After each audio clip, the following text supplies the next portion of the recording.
Hello Indie Game fan, it's the last few weeks for major releases since we're heading into the holidays, where a great week begins with Astronite, a 1-bit black and white Metroidvania title where you play as an explorer, returning to your home planet to reclaim it from strange creatures. I think that the pixel art looks fantastic, although 1-bit games inherently have a difficulty standing out visually, so I hope that I can give it a little boost since it looks very good indeed.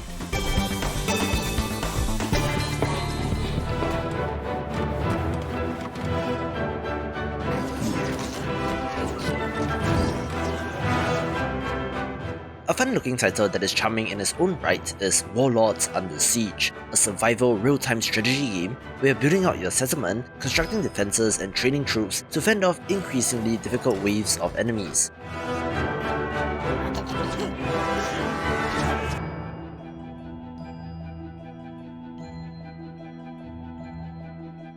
It follows on from games like They Are Billions with the survival RTS, which is a subgenre that I like, but the visuals do kind of resemble Warcraft 3, so not the highest visual fidelity, but it works, with deck building elements as well.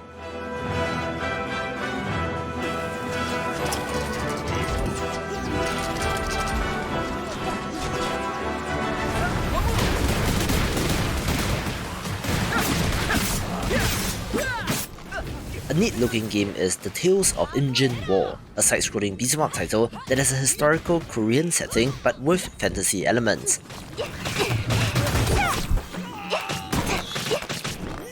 It does look to draw upon Korean mythology and folklore, which I have to say I'm not too familiar with, which is why this is of interest, but the beat-em-up action does look excellent as well.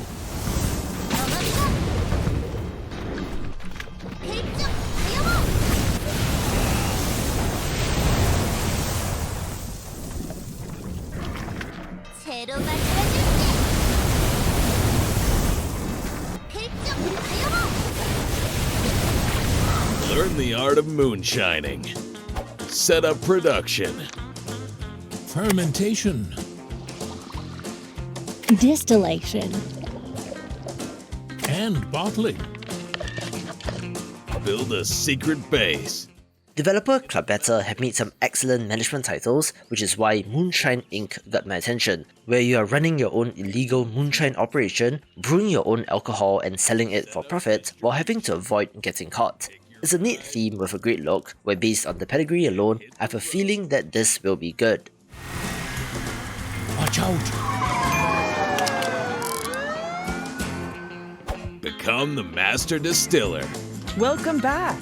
Mix over 50 ingredients. Discover over 100 recipes. Unlock new technologies. Earn clients' respect.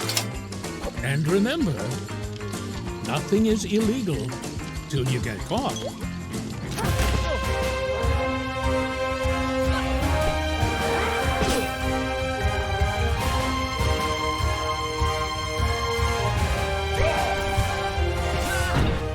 Developer Sungazer Software made the very underrated The 10th Line, where many years after that game, they are back with Eden's Last Sunrise, a turn-based tactical RPG that mixes sci-fi and fantasy, with of course the very obvious furry characters.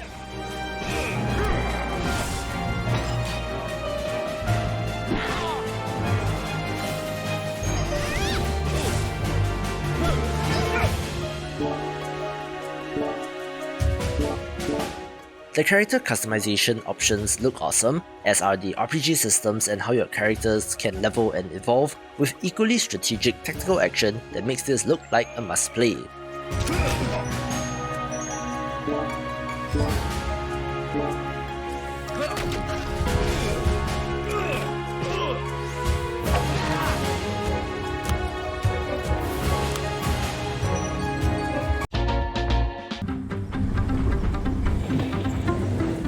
We have quite a number of bigger games, including Art of the Rail, one that captures the spirit of games like Railroad Tycoon but modernized, where it is of interest since it comes to us from developer Rocketworks, who you will be seeing again next.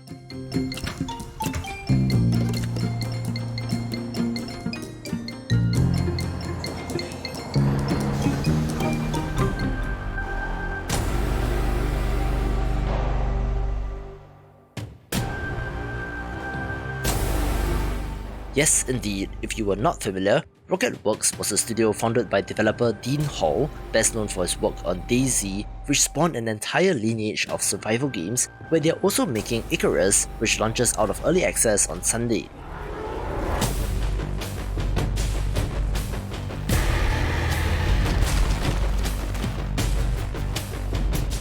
I guess the team is big enough to have multiple projects, since Arts of the Rail is also releasing on the same day, where Icarus launched to a mixed reception, but things seem to have gotten better, so the 1.0 release will be a good time to check it out.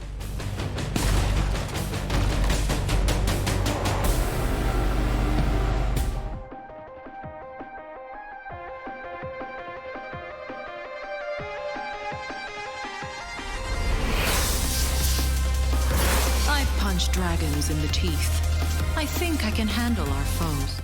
I feel like I've been transported back to the early 2010s this week, since we also have the release of Fangs, a 4v4 MOBA from Steve Greensu-Feek, who worked on the original Dota and then moved on to League of Legends, where it is interesting to see him strike out again, raising capital and forming a pretty large studio to make this new title, where honestly, this looks like another MOBA classic battle right, since it focuses on the PvP action and seems to be without creeps and the traditional laning phase, so let's see how people take to this title.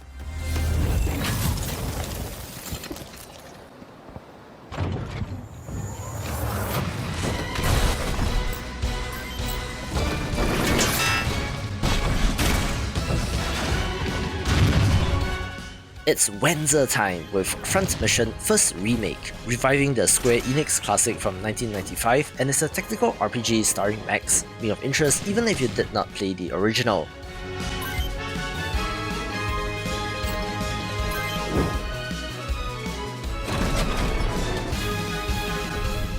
In an era where worlds collide, exists a universe where true heroes are born. Where your first mistake could be your last. The very surreal week of bigger releases continues with Predecessor, where there's quite an interesting history with this game, tracing its lineage back to Epic's ill-fated third-person MOBA Paragon from 2016. Following the success of Fortnite, Epic shut Paragon down but made its assets completely free, so somehow this developer is doing exactly that, remaking Paragon in their own image, which is super weird but cool at the same time. Will you succumb to destruction or rise to glory?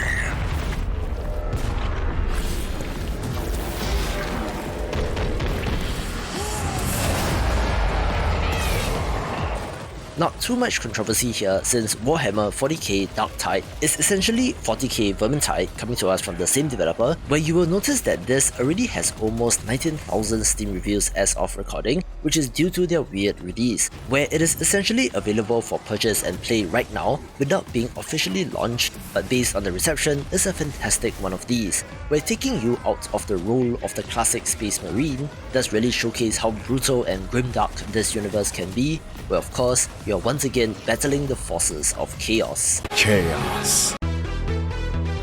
What happened tonight stays between us. You're hurting. That's to be expected. It was pitch black, and then we heard those loud footsteps. I was cold and lost. Smaller games begin with Burnhouse Lane, a very creepy horror title from the developer of The Cat Lady, who specializes in this type of game. Inside my chest. It's here to kill me, and there's nothing I can do to stop it.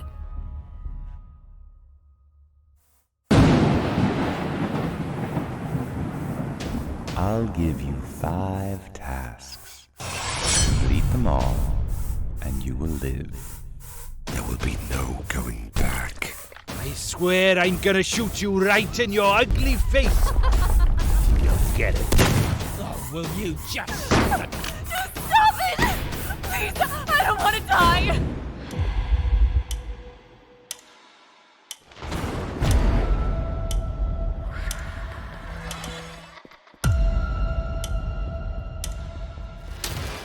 Similarly, In Nightmare is also a horror title, but this time from a top-down perspective, where it does remind me more of Little Nightmares and could be interesting.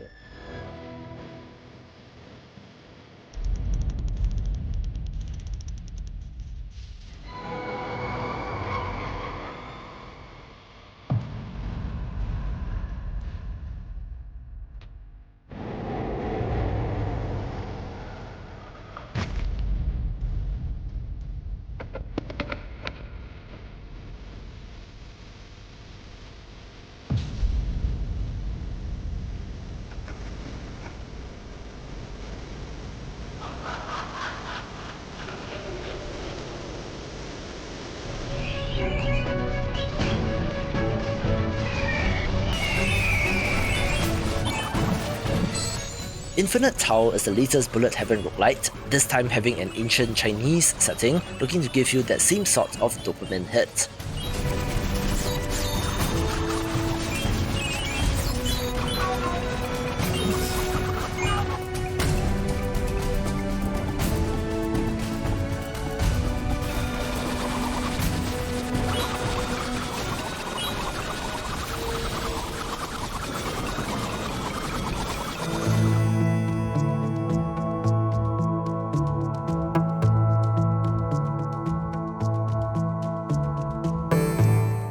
subROV Underwater Discoveries is a simulation title where you pilot a remotely operated submarine to explore the depths, looking quite unique and educational.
We also have the console launch of Sword of the Vagrant, which is also available on PC as The Vagrant, where I have no idea why the name was changed, but is a decent side-scrolling action RPG that's worth a play.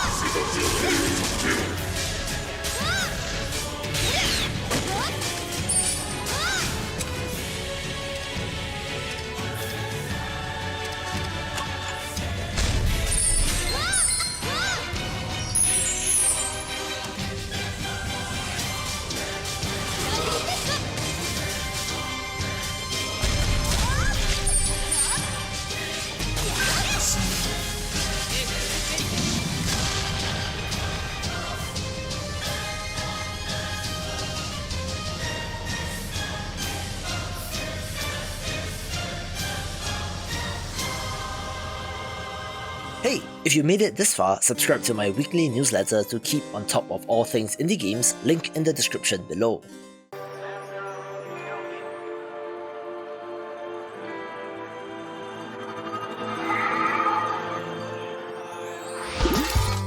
Just in time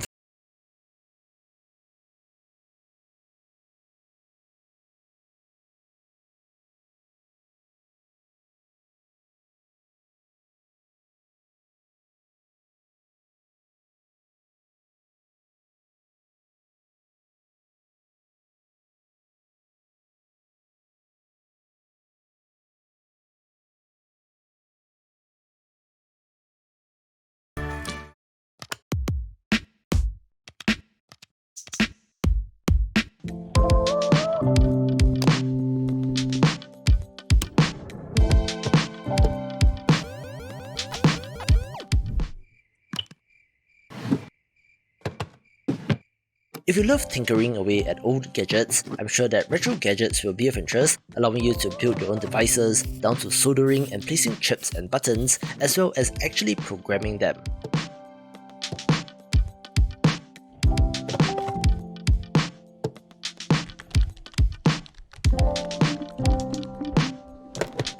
It looks pretty unique, but I'm curious about how powerful this game can be and the magic that the Steam Workshop will have, looking to be one of the more unique entries out there.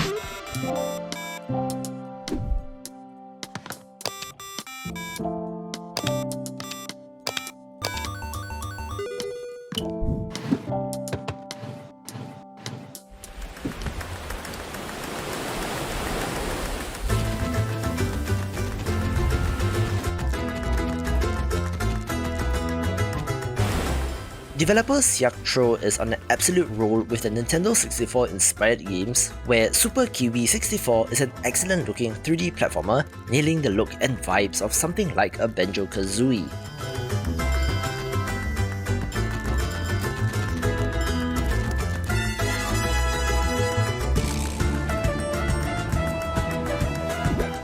You play as a little kiwi bird with a flight apparatus, making your way through the level in this collectathon experience, and is absolutely on point with its throwback vibes.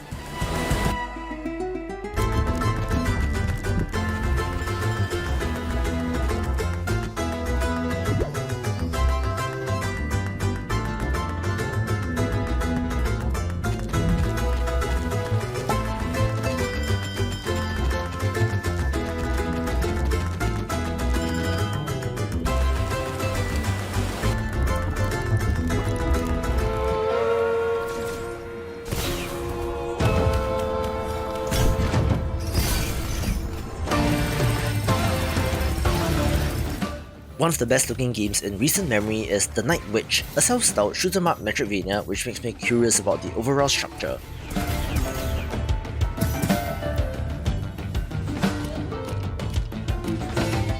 You have freeform movement and flight to explore the interconnected world, being locked into combat arenas ever so often just like a Metroidvania, with some pretty great looking boss fights as well.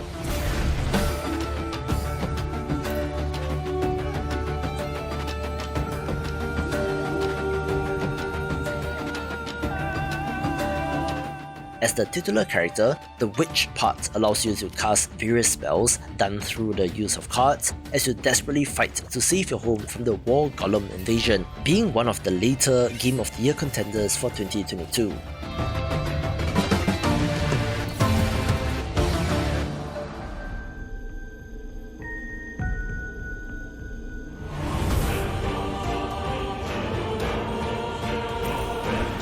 This next title was a surprise to me as well, but they just announced their release date on the 22nd of November, but it's a long in development title that I've been looking forward to. It is a Metroidvania title where you can customize your character, but critically does not have a stamina meter, so it is not like Salt and Sanctuary, having more in common with Hollow Knight, but the great art and action makes Deepening Fire of interest, being one to watch in early access, where you can watch this video for more upcoming Metroidvanias.